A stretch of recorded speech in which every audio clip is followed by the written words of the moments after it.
some books. I live. You wanted the best. You've got the best podcast, the hottest podcast in the world. The Chris Voss Show, the preeminent podcast with guests so smart you may experience serious brain bleed. The CEOs, authors, thought leaders, visionaries, and motivators. Get ready. Strap yourself in. Keep your hands, arms, and legs inside the vehicle at all times, because you're about to go on a monster education roller coaster with your brain. Now, here's your host, Chris Voss. Hi, folks. This is Voss here from the ChrisVossShow.com.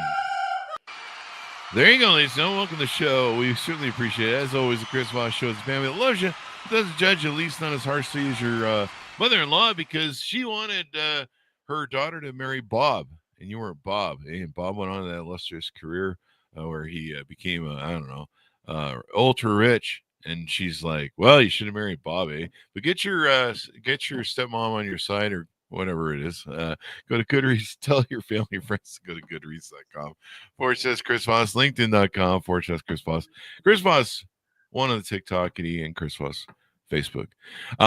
Today, we have an amazing lady on the show with us. Heather Millard joins us on the show. Her book is for children that came out January 4th, 2022, called Moonlight Monsters. We're going to get into some of the projects and other things that she's working on top of finding out how she writes books and who she writes for and kind of her journey as an author as well.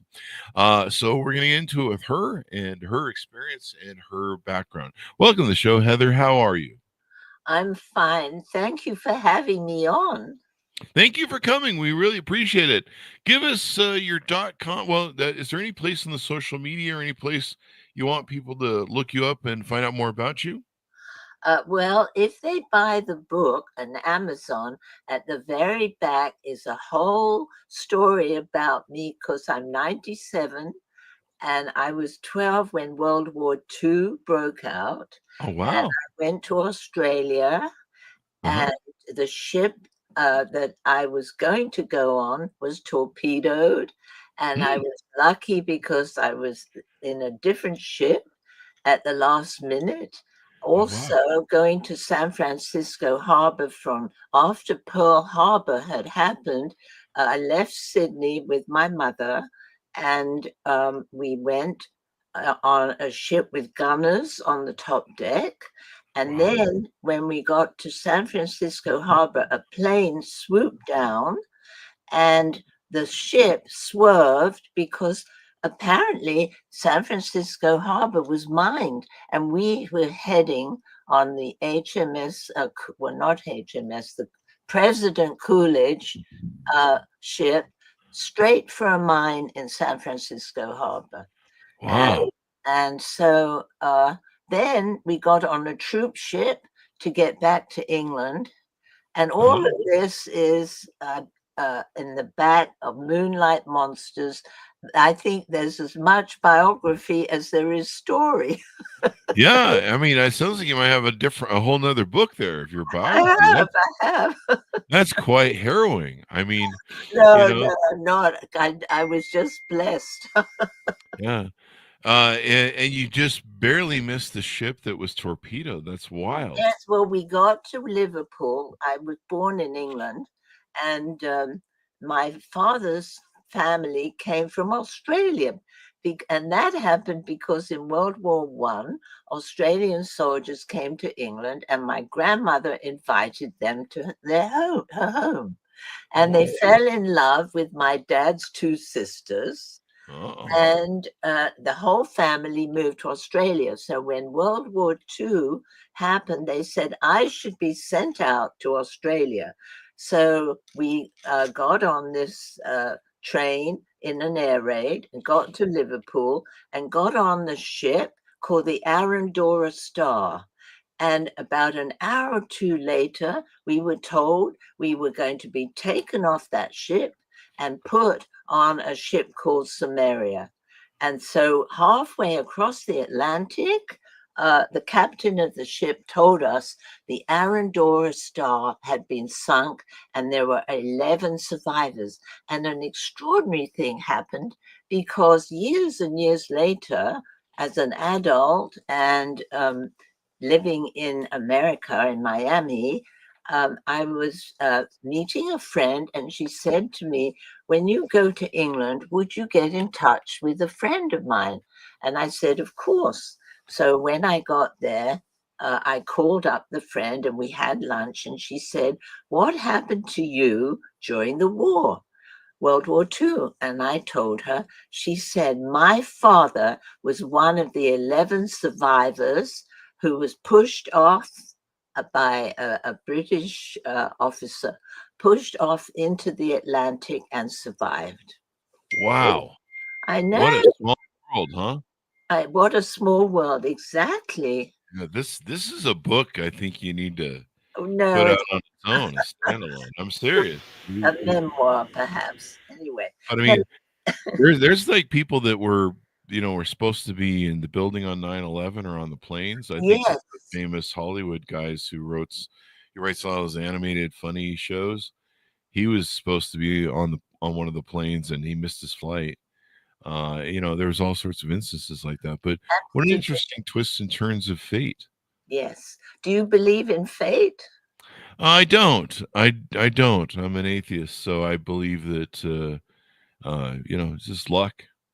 It's sometimes you do need luck in this life, but everyone can believe what they want to believe. Let's get into your book, Moonlight Monsters. Who's this targeted to? What age group? Okay. And give us an overview. What's inside? All right, I will. It's directed perhaps to 7-year-olds, 8-year-olds who are scared to go to bed. So what happens is there are 4 shadows sent from the Office of Shadows, whose aim is to help children find out how brave they can be.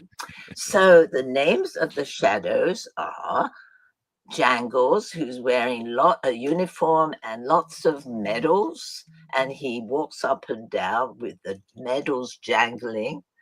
And then there's Mozzarella, who's wearing a yellow striped tartan suit, and he I'll tell you later. And then there's Daisy, who's got a feather in her hat, which tickles Mozzarella's nose. And then there's Ritzy, who needs the job desperately and is late because she can't find her left shoe. So all these shadows are told they're going to have to fly up to Alexander's room. And Ritzy said, when I got this job, they never told me there was going to be a necessity for me to fly up to his room. Jangles said when he ignores what she says, he says, when I count to 7, you'll all start flying. So he counts to 7. They all fly up. And where do they land? On Alexander, this little boy in bed who's scared, so scared to go to bed at night because he sees monsters. They all 4 land on his wall. And Ritzy sees Alexander humped under the bed, trying to get to the end of the bed. And she's very, very upset. So she says to him, Alexander, think of something funny or something happy, like the monkeys at the zoo. And he's amazed that he hears her talking to him. And Jangles said, rule number 1 is we only come in the moonlight, and rule number 2 is we never, never, never, never, never talk to the children. So she's broken rule number 2. Uh-oh. And then, because she does it, Mozzarella decides to tell Alexander that he frightened George Washington when he was a boy. And look what happened to him. He grew up very brave. And Alexander has a painting on his wall of George Washington crossing the Delaware. Oh, wow. So anyway, the wind, there's a big tree outside Alexander's window, and the wind blows the tree branches so that the shadows, which he thinks of as monsters, they bang against the window, and he thinks he's going to be smothered. So he rushes downstairs, and his mother has just taken out some chocolate chip cookies from the oven. So he says, "Can I have one?" And then he blurts out, "4. I need 4 of these cookies." So then he wants to, she says he can only have one and to brush his teeth afterwards.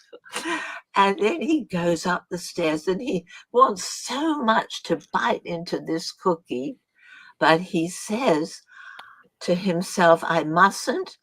And he went into the room. He knew that the shadows, which he believes are monsters, would be waiting for him. And they are indeed sitting there on the wall. And he says, "Here is a chocolate chip cookie, and you 4 will have to share it." And he can't believe that he's been able to do that. And, oh dear. And Jangles says to him, "Well, brave boys shouldn't have to share their cookies." So he hugs that thought to himself, and he gets into bed and he goes to sleep. And the next morning, what's waiting for him on the bookcase but the chocolate chip cookie? And then on the path below, Jangles says to Ritzy, "You were not meant to talk to him." And she says, "Well, you told him he was a brave boy." And he said, "Yes." And he said, his voice is softening from this grumbling voice at her. And she says to him, "I don't think I want this job. I don't want to be in a job where I'm scaring these children." And he says, "You're just what we need. We just need you. Look how you have helped him." And so they all agree that maybe Alexander will never be scared to go to bed again. So that's the story. And it's really that you can be scared, but somehow you can find a way, either by changing your thoughts to something happy or thinking, "Well, I still must be brave, even though I'm scared, and I can do it somehow." What a great message for kids, because sometimes they get overwhelmed by the world. They're not really prepared to take on some of the things that the world throws at them. It's a bit much coming at them. You're just kind of like, "Whoa, hey, I'm just a kid, man. Hang on." Right. And I remember being afraid of the monsters under the bed. That was my thing as a kid. Yes, under the bed. Oh, that's scary. Yeah. I always was afraid, as soon as you put your feet down, they grab you. So you stay in the bed. Oh, you poor thing. Oh, you poor thing. That was my thing as a kid. I still think there's monsters on the bed, but it's just my divorce attorneys. No, I'm just kidding. It's a marriage show. I'm not married. So but now I have guns, so there's that. Oh, you do? Okay. I keep a machete by the bed and no, you don't. Do you? A bandsaw just in case. Well, you gotta if you kill the monster, if by chance you win the battle of the monster under the bed, then you gotta cut him up, because otherwise his friends will find him, and then the monster in the bed mob comes for you. The monster of the bed cartel. See, we got a whole nother book you can write right here just off this plot line. It's made up. So there you go. Well, you're 97 now? I am going to be. So you wrote this book when you're 95-ish? Well, no, I have written about 10 children's stories, actually. One about a dragon that doesn't know that he's got fire, and the it's one way to find out what kind of fire you got. He's got to be made angry, and nothing that the people in the forest can do to make him angry. He's just a happy-go-lucky dragon. And so that's one story. Then there's a story about a fairy who was unable to answer a question in fairyland, and so she's ousted, and and a little girl helps her. Then there's one about a hedgehog, a porcupine in America. I'm going to try and make one book with all of these children's stories that I've written through the years. Yeah. Well, Then I got one, the happiness jacket, where you put on the jacket and you're happy. One about the time shop, where you can go and buy time, which we all need to do. One about a blob, some creature that everybody's scared of, and they don't understand, and they won't say good morning to him. And he manages to save a child. So after that, everybody says good morning to him. There's another one about, let me see, what else? Now, are these on Amazon? Because I'm searching. No, because I haven't published them. Oh. You know, I've only published this one book, Moonlight Monsters, and I've got to gather these other stories together and put them in one book. You know, when you were growing up, you read perhaps many stories in one book, right? Yeah. Children's stories. Or you were read to. Were you read to when you were a child? Yep. My mom would read to us in the womb. Yeah, can you hear me? Yes. My mom would read to us in the womb. Oh, is that in the womb? Yeah, she would read to us in the womb. She would write to us. She wrote journals. At least to me, I was the most important one because I was the first child.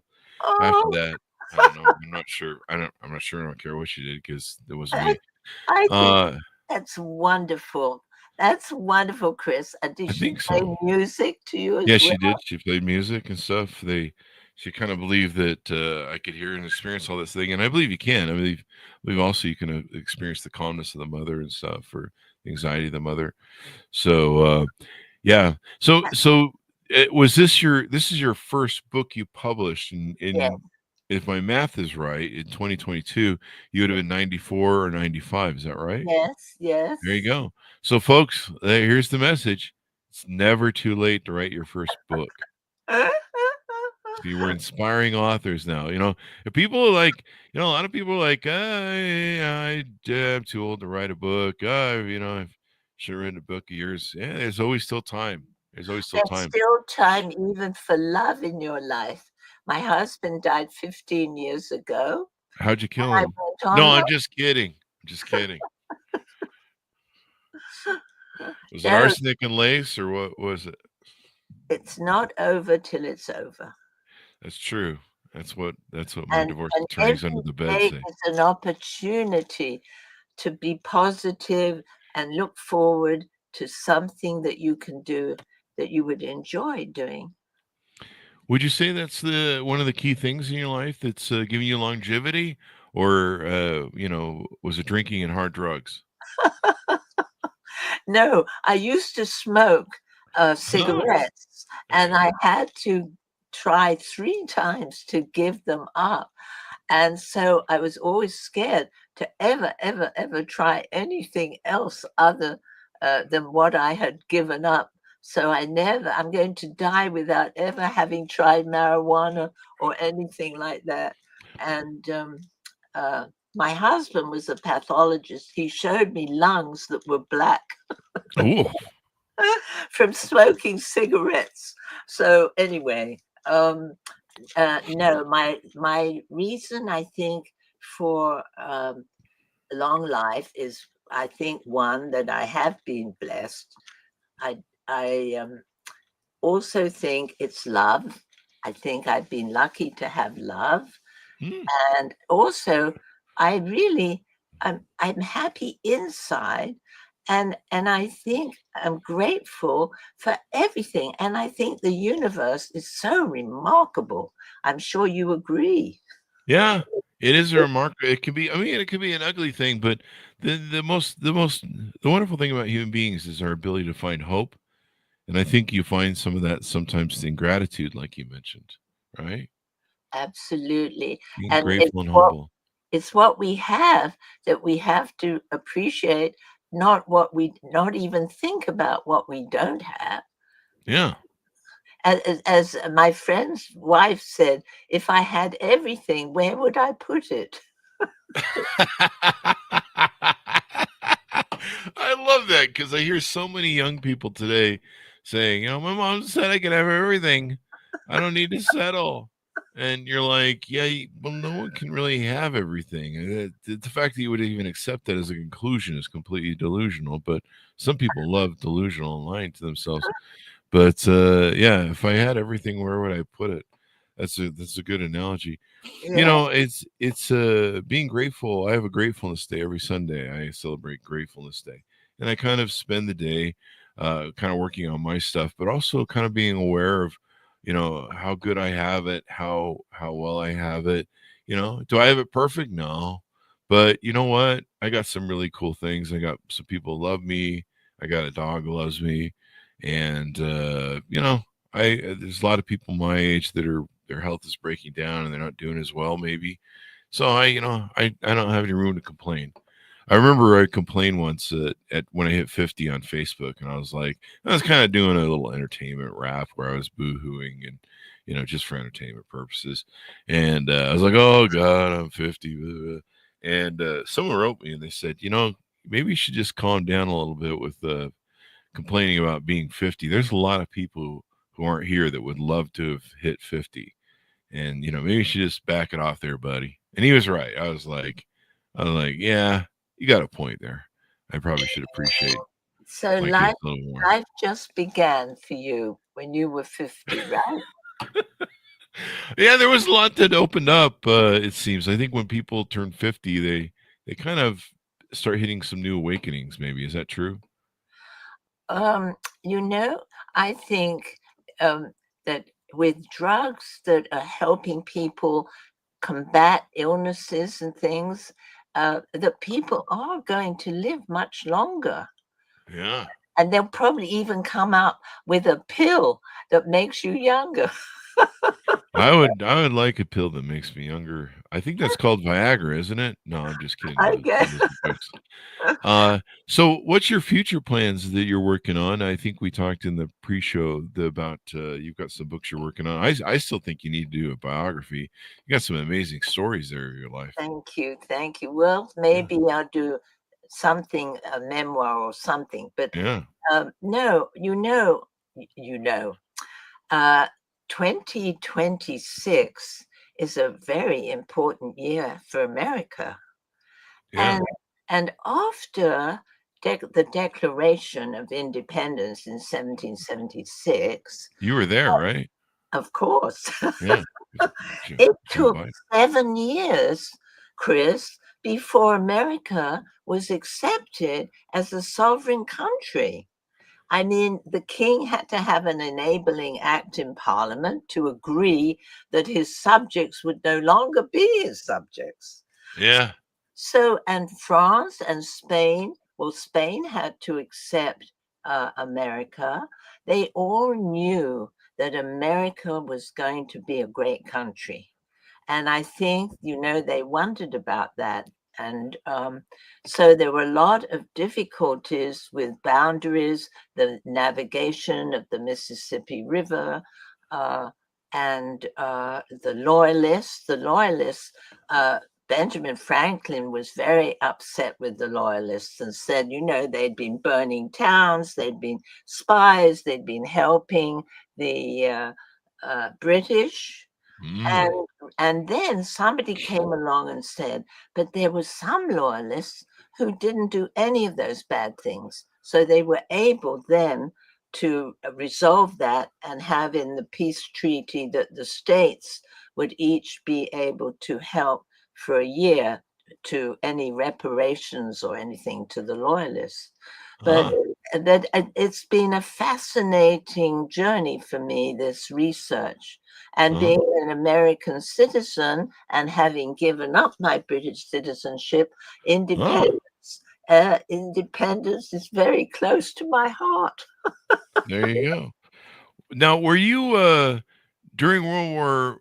Let's see. I think I got lost in the timeline. During World War II, you were in America, or were you in Britain still? I was also in America because when we came back my mother and I to America from Australia when Pearl Harbor had happened, and the airplane that we were meant to fly back to England on, they told us that because we weren't important and they needed the seats for generals, and obviously they did, we would have to wait for a ship. So I went to school in New York, to a school called Julia Richmond High School, for about a year and a half until they told us that there was a ship that would take 12 civilians, and it was a troop ship. And I remember the soldiers on the ship at night singing, and they would sit on the deck and they would sing. Wow. And yes, and I mean, this is a story. I mean, I'm sure there's a lot of even smaller stories about that journey and some of the things. And then it was probably high risk because the Germans had, subs running around everywhere, they right? sure did. That's why I'm amazed I'm 97. Yeah, I mean that's pretty good. And then all the drinking, partying, and drugs too. You did so there. None Just of kidding. that. And also, I'm just- wonderful thing happened to my husband and I. When we came to Miami in Florida, I Mhm. was selling from door to door. And my husband had to take his exams again. And so we knew nobody really except the people in the hospital. And would you well, it's an amazing thing that the friends that we made, we went back to England after 20 years. Uh, those friends sent us aeroplane tickets and they said, we're giving you a car and we're giving you an apartment. For 3 weeks, we want you to come and have a holiday back here. Oh, And then they even offered my husband a job. And then we came back to America for another 30 years. geez, So my friends suck. I mean, I don't think in any other country such a wonderful thing would happen to people, that they would so generously do all that for friends, really. That is true. That is a wonderful country. My grandfather came here from Germany in the 1800s, Yeah. and before the troubles, Germany. Yeah. And he stepped off the train at the Union Pacific Depot in Salt Lake City, Utah. He spoke nothing but German, knew nothing but a lick of English. The Mormon missionaries had conned him into coming to Utah, and they took him in, and they helped him, and they found some other Germans, I suppose, they could talk to him, but they took him in. He stepped off the train, just standing at the train station, and I was there visiting, having dinner. They now turned the train station into they have some great bars and dining restaurants over there. And so I went over there and checked out how beautiful it was. And my grandfather worked there all his life, so it's kind of special. But yeah, the fact that people just take people in and feed them and give them a Yeah. job and get them working and stuff. Well, look What a beautiful thing this country used to be. right, and look at the Marshall Plan, where America rebuilt and Yeah. helped. I mean, America, there's nowhere in the world like America. There used to be, yeah. So as we go out, give people your final thoughts. Tell them where to pick up the book and where to go get all the fun things, and to watch out for more coming from you. Well, I hope that if you have children, or even if you're an adult, the fact that we can change our thoughts. When we're miserable, we can think of something good. Or if we're not feeling brave, we can somehow manage to act brave. That life is wonderful, and it's a gift to be alive, and it's a miracle to be in this universe. That's what I want to say. There you go. And what an inspiring message and uplifting message for children too, because like I said, I was the guy afraid of the monsters under the bed and all that jazz. So there you go. So in fact, you'll make me sleep better now at night when I order the book. Heather, I'm still trying to get over it. I still have monsters in the bed, but they're called like death taxes and what's the other part? I don't know. Paperwork. I don't know. Oh, you're wonderful. Have a great day. There you go. And thank you for coming. And I'm looking, you got cut off by the intro. We were talking pre-show. 4,000 books, I think you said behind you there in the video. Yes. I love people that collect books. I think books. Do you have a collection? I used to, and then I moved a lot of it to digital, and I regret it. I really miss. There's something of beauty about the tactileness of a book and reading it. So. And does your dog sit on your lap? She's a Siberian Husky, so she's not a lap dog. They're a little too big for that. Oh. But they'll usually sit with me and I'll read something of Stoicism and stuff like that. Well, thank you very much for coming to the show, Heather. Thank you for having me. Thank you, and we'll look forward to having you for the next book. And I wish you all you wish yourself, Chris. Thank you very much, and you too. Thanks to Heather for coming on the show. Thanks for audience for tuning in. Go to goodreads.com/Chris Voss. Order up her book wherever fine books are sold. It's called Moonlight Monsters, out June 4th, 2022 by Heather Millard. Go to goodreads.com/Chris Voss, LinkedIn.com/Chris Voss, Facebook.com/Chris Voss, Chris Voss1 on the TikTokity. Thanks for tuning in. Be good to each other. Stay safe. We'll see you guys